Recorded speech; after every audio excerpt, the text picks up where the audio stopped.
C'en est presque devenu une tradition. À On n'est pas du monde, chaque début d'année est marqué par une chronique sur les résolutions. Après tout, on n'a jamais osé prendre la résolution de ne plus parler de résolution. Hein?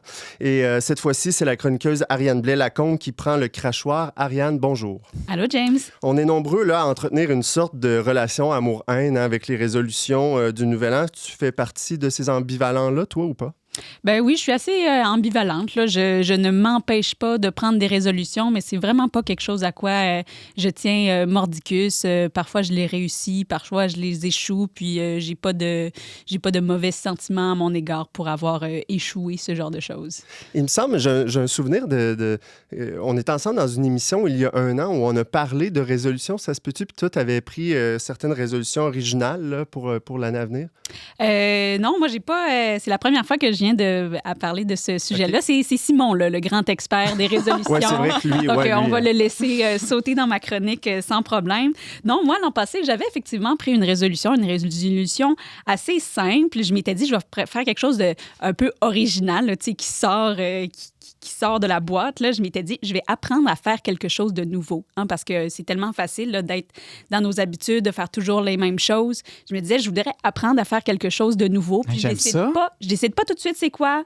Puis pas besoin d'être quelque chose de gros, juste se dire, là, on s'améliore constamment, on découvre des nouvelles choses. Je voulais apprendre à faire quelque chose de nouveau. Est-ce que prendre une résolution, c'était nouveau pour toi? C'est pas tout à fait nouveau, mais tu sais, je peux pas te dire, là, tu sais, j'ai souvenir là, de tant de résolutions. Là, je pense que je les oublie souvent, comme la plupart des gens. Mm-hmm. Mais cette résolution-là, étonnamment, je l'ai réussi. Puis je dis étonnamment parce qu'en fait, en préparant ma chronique, là, j'ai cherché c'est quoi les meilleurs trucs pour réussir. Puis, en fait, ma résolution avait vraiment tout pour foirer, en ce sens qu'elle était totalement imprécise. Il n'y avait aucun objectif. C'était pas lié dans le temps. J'avais aucun plan d'action. Ben oui, tu devrais écouter mes chroniques des années passées. Ben, je sais. Je suis mauvaise à l'école de Simon. Mais donc, tu l'as toujours pas trouvé? Mais oui, non, la bonne nouvelle, c'est que ça s'est réalisé. J'ai réussi à apprendre quelque chose de nouveau. J'ai appris à faire des brioches maison. C'est pas quelque chose d'exceptionnel.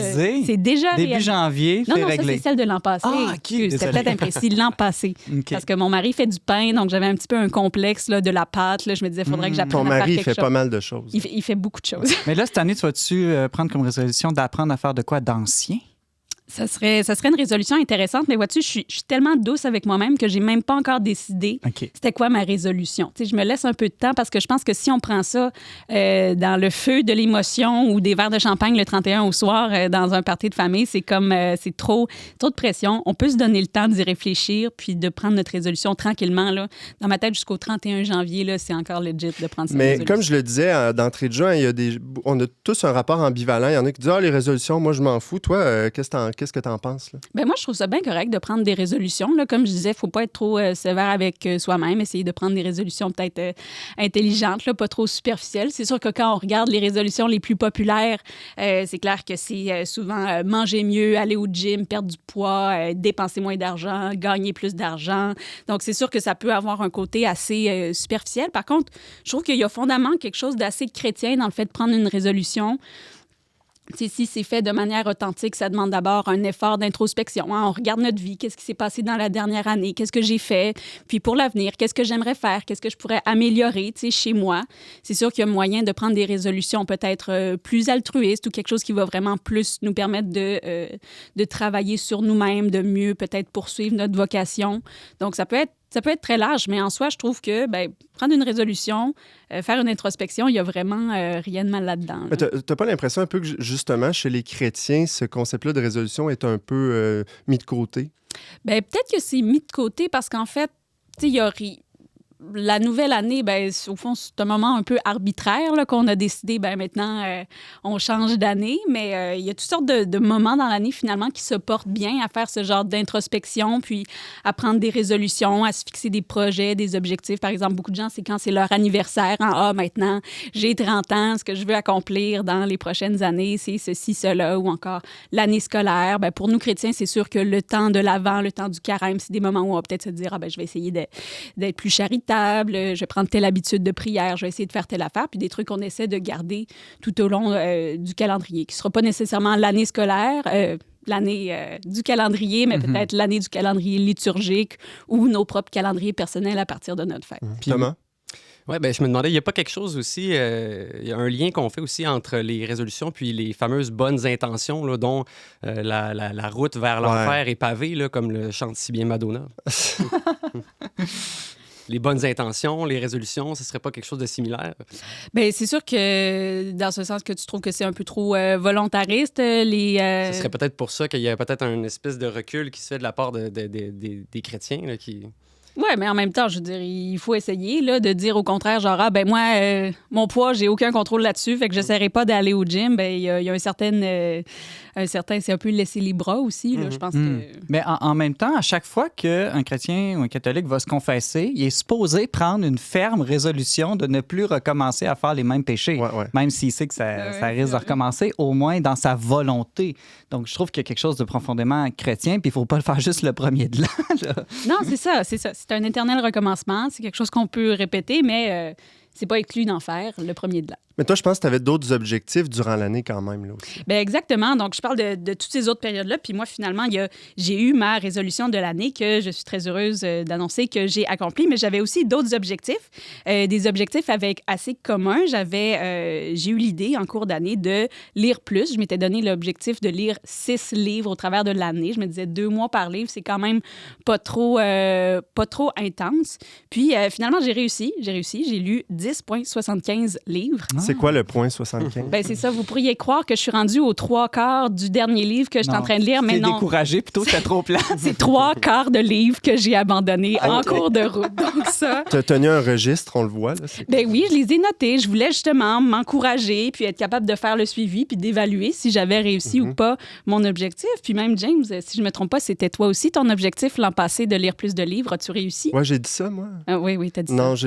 Mais peut-être que si je compile le nombre de publications Facebook que je lis dans une année, ça va équivaloir à certains Plus livres. tous les magazines Le Verbe. Les numéros spéciaux, c'est pratiquement des livres. Oui, on peut dire ça, effectivement. As-tu d'autres suggestions à faire là, par rapport aux résolutions? Bien, par rapport à la lecture, c'est aussi une résolution que beaucoup de gens prennent et je pense que c'est effectivement une très bonne résolution. Puis, si je peux parler un petit peu de ma propre expérience, je pense que je voulais lire beaucoup pour lire des choses intelligentes, pour comme être une personne plus cultivée, plus au fait de X, Y, Z sujet. Puis, je me suis rendu compte que c'est vraiment dur quand on n'a pas ou plus l'habitude de lire des livres, de se replonger là, direct dans un livre de philo ou quelque chose, un traité très sérieux. Puis donc, de lire, ça va sonner niaiseux, mais de lire des choses qu'on aime, de ne pas être gêné, que si on aime des romans ou même des bandes dessinées. Oui, moi, je suis assez... Cette année, je pense que je vais me donner pour objectif de lire des bandes dessinées parce que je suis un peu snob de ça, mais au fond, je pense que ça peut être très agréable. Donc, de lire vraiment des choses qu'on aime, même si on est un peu gêné, puis qu'après, c'est plus facile d'aller vers des ouvrages un peu plus sérieux, ou des fois d'avoir un livre sérieux, un livre de non-fiction, puis on alterne comme ça peut être une bonne manière d'atteindre ces objectifs-là.